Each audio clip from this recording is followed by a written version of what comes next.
జగన్ గత ఎన్నికలకి బాగా ఫండింగ్ చేశాడు ఇతర రాష్ట్రాలకి అని కూడా ఉమ్, ఒక టాక్ నడుస్తుంది. ఉమ్, అంటే ఫైనాన్షియల్ గా జగన్ బీజేపీకి బాగా చూసుకున్నాడు ఫండ్స్, ఉమ్. అందువల్ల జగన్ ని ఇబ్బంది పెట్టడం వాళ్ళకి ఇష్టం లేదని. ఓకే. సో ఆ యాంగిల్ కూడా ఉండొచ్చు. ఏదేమైనా ఇప్పుడు జగన్ ని అరెస్ట్ చేయడానికి వీళ్ళు రెడీగా లేరు. ఉమ్, అట్ ద సేమ్ టైం వైసీపీని వీకెన్ చేయాలనేది కూడా ఉంది. కోడి చంద్రబాబుకైనా లోకేష్ కైనా పవన్ కళ్యాణ్ కైనా ఉమ్, ఉంది. వైసీపీని ఎలా వీకెన్ చేయాలంటే వైసీపీలో ఉండే యాక్టివ్ లీడర్స్ ని వీక్ చేయాలి. ఉమ్, కొంతమందిని ఇటు తీసుకురావాలి, జనసేనలకు కానీ లేకపోతే బీజేపీలకు కానీ ఇటు ఉమ్, వాళ్ళని అక్కడ నుంచి తీసుకురావాలి. వాళ్ళల్లో కొంతమంది కేసులు ఉంటే ప్రెజర్ చేసి వాళ్ళని సైలెంట్ చేయాలి. ఉమ్, వాళ్ళ ఆర్థిక మూలాలు దెబ్బతీయాలి. ఫండింగ్ అనే దాన్ని జగన్కి రాకుండా చూసుకోవాలి. ఉమ్, ఇలాగా జగన్ పార్టీని వీక్ చేయడం ద్వారా స్ట్రక్చర్, పార్టీ స్ట్రక్చర్ కానీ లేకపోతే ఓట్లు వేసినా వేయించుకోవడం కూడా ఇంపార్టెంట్. ఉమ్. పోల్ మేనేజ్మెంట్ చాలా ఇంపార్టెంట్. అవును. చాలా చోట్ల ఓట్లు వేసేవాళ్ళు ఉంటారు కానీ వాళ్ళని ఓట్లు వేయనీయకుండా అడ్డుకోవడం, ఉమ్, వీళ్ళ ఓట్లు వేయించుకోవడం, ఈ పోల్ మేనేజ్మెంట్ అనేది చాలా ఇంపార్టెంట్.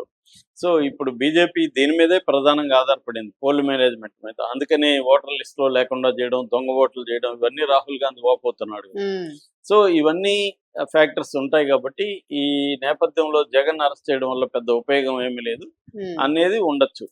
అది చెప్పుండొచ్చు. ఆ అవును. జర్నలిస్టు దాన్ని బేస్ చేసుకొని రాసి ఉండొచ్చు. ఉమ్, దాన్ని ఈ యాంగిల్లో చేసి ఉండొచ్చు తప్ప సింపతి ఏదో జగన్ పెద్దగా వచ్చేస్తుంది దానివల్ల మనం అనే ఓడిపోతామని భయమేమీ కాదు. వీళ్ళు అనుకుంటున్నట్టుగా ఆ, మనం అనుకోవడం అనేది ఉమ్, రాంగ్. అది అవును. అంత సింపతి వచ్చేసి ఇప్పుడు జగన్ ఏమైపోడు.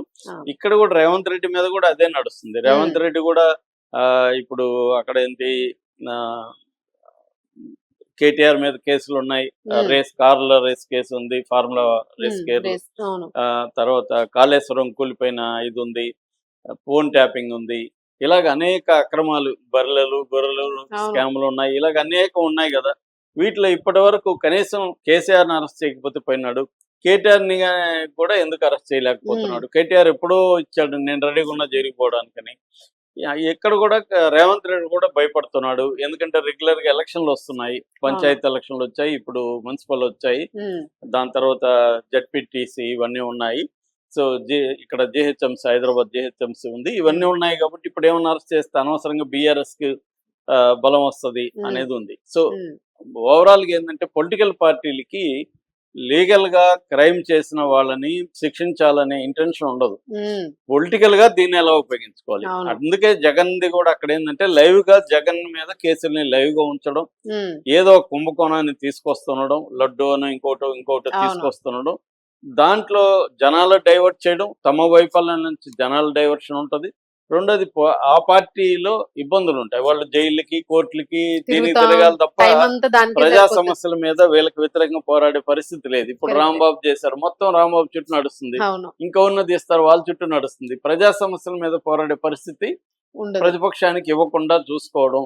ఉమ్, at the same time general గా ప్రజా వైఫల్య అంటే ప్రభుత్వ వైఫల్యాల్ని డైవర్ట్ చేయడం, ఉమ్, ప్రజల డైవర్షన్. ప్రజలు కూడా ఎంతసేపు రాంబాబు ఆయన ఇట్లా బూతులు తిట్టడం కరెక్టే కాదా, వాటి మీద బుర్ర వీటి ఉంటది. మీద డిస్కషన్ ఉంటుంది తప్ప అవును. అసలు ఈ ప్రభుత్వం ఏం హామీలు ఇచ్చింది, ఈ ప్రభుత్వం అవి ఎలా నెరవేర్చింది, అవును. వీళ్ళు చెప్పింది ఏంటి, చేస్తున్నది ఏంటి, ప్రజల సమస్యలు ఏంటి, ఈ కేంద్రంగా అంటే ప్రజల కేంద్రంగా చర్చ అనేది పక్కకి వెళ్ళిపోయి ఉమ్, వ్యక్తుల కేంద్రంగా చర్చ అనేది వచ్చేసి ఈ జ్యూస్ ఐటమ్స్, ఎమోషనల్ డ్రామాలు నడుస్తా గడిపేస్తారు, ఒక స్ట్రాటజికల్ గా తీసుకెళ్తున్నారు ఇప్పుడైతే తీసుకెళ్తారు. మాత్రం.